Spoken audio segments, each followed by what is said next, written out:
Most of this is because I've got time to sit there and do this. I didn't have to do anything, I just got the bloke to measure it and order it and give him some money and they turn up. Good morning. If you've watched any of our videos, and especially the ones from a couple of episodes back, you'll know that we're pretty much living life in the burbs for the next few months. We had the diagnosis of Leanne's breast cancer 5th of November up at Geraldton, and since then we've been doing the chemotherapy merry-go-round. The hospital we're dealing with are absolute beautiful, and I've had plenty of time on my hand. Leanne's just finished the last lot of chemo, so all things are going well.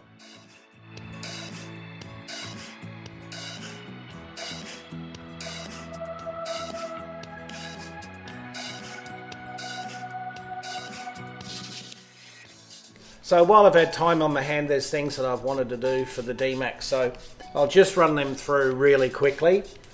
When I had the Dmax bought, I had the Provent catch can fitted pretty much immediately and a pre-filter, and the guys fitted that right in the corner just behind the battery. Really good, worked really well, nice and secure.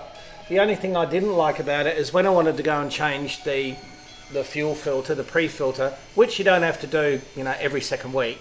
So I did a bit of research, found out that I can get another kit, and I bought the kit. So the Provent now has been moved from the passenger side over to the driver's side. It sits there on its own little bracketry, which means I can get to my pre-filter really easy. And also with the kit now, the hoses that used to run from this side of the engine across the cowling all the way over to the right hand side have now been shortened. That's where the Provent used to sit, just behind the battery. I've freed up a bit more space there. I can really easily get and change my pre-filter, do the bleed. That gives me a lot more room to get in here and get to my Isuzu filter, and Lee will just pan across and you can see where the Provent is now. There's the Provent now. You take out the OEM bracket, fit that one, and I've put the Provent there, and you can see the hoses are all nice Gucci hoses. They've got the flare already built in, just Jubilee clips there. If you wanted to get some really specky ones from Perth, you could probably do that if you wanted to.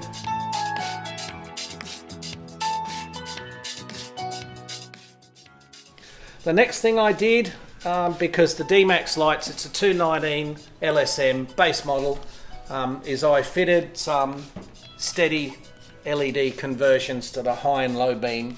That was pretty straightforward. I fitted the high and low beam at the front. I put the 1000 watt reversing lights in the back to make sure everyone knows I'm reversing, and I've done the interior kit. So nice bright lights, use less power, the bulbs are going to last. Fantastic. So I was really impressed with those.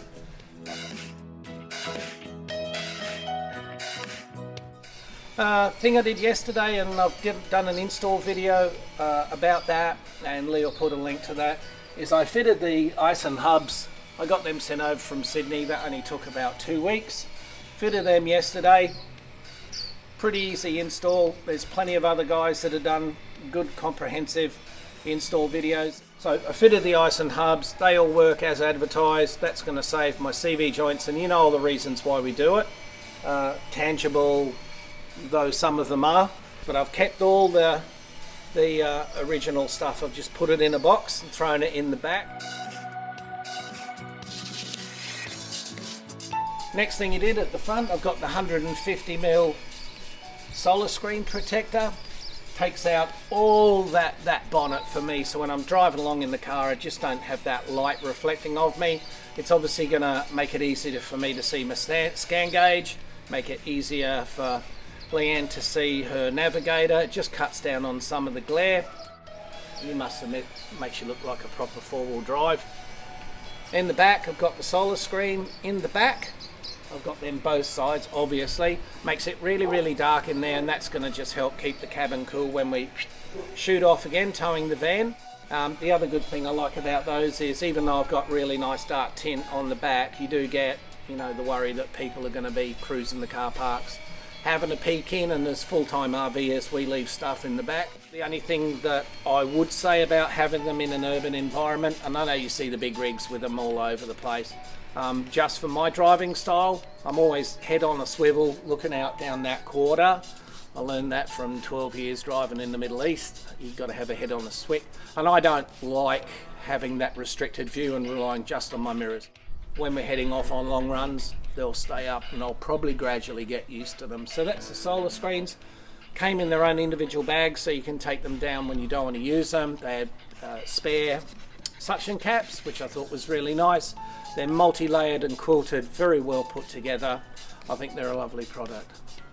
I've got solar screen fitted to the back. That's going to make my fridge's life a little bit easier. And again, the prying eyes peekabooing in there. They're not going to see all the gumph that I usually travel around in there.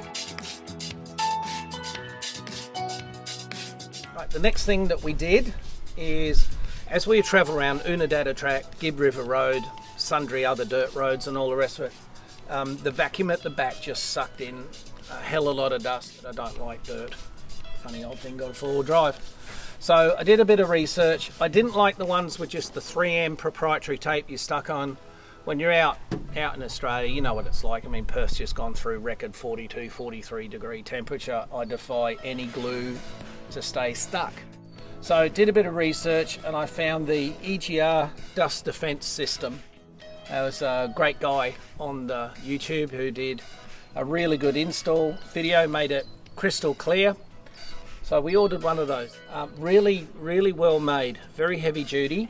For me to gain access to put the side pieces in, because you have to drill through, bolt them all up, was a bit of a chore. So fridge had to come out, fridge slide had to come out, the two tops, the two drawers, which then gave me access to the two sides. I could remove them, and then with a bit of jiggery pokery I could get the sides in.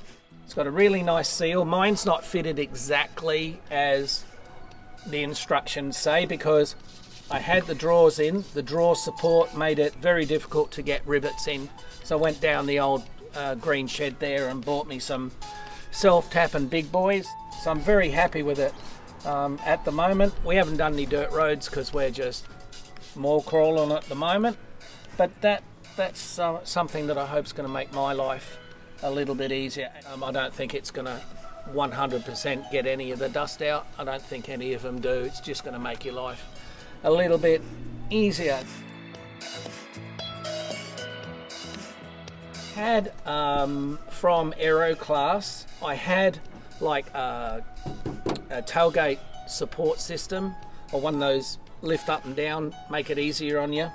It had two big cantilever brackets in here.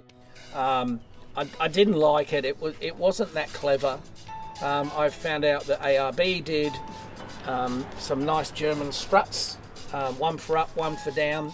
We've got one strut for up, I think, one strut for down. They're custom made for your tailgates. They make them for all models, so Colorados, your Dmaxes, your Ford Wranglers, all that sort of thing. They're really easy to fit. It's quite literally bang, it doesn't go boom. It's still got the strut, and quite literally it's, there you go, nice and easy. Right, the last thing we did is we went down the four-wheel drive shop. I got a couple of front runner cheapy boxes. They do the Pro one that's got some extra Gucci stuff, and they're dust proof, waterproof and all the rest of it. These are going to sit inside the back of the canopy there, and it just makes it a little bit easier for me to organise those bits and bobs I don't want to put in the drawer. Those things that I just want to grab out. Probably put some coffee in there, maybe a jet boil. Those sort of really nice things, when we pull up, we can access them nice and easy. It's a great opportunity for us while we're going through the cancer treatment. I can get some things done, so when they tell us that we're all good and we can go, we're going to be running like brown dogs. I'll tell you, you won't catch this Dmax. I don't care what car you've got.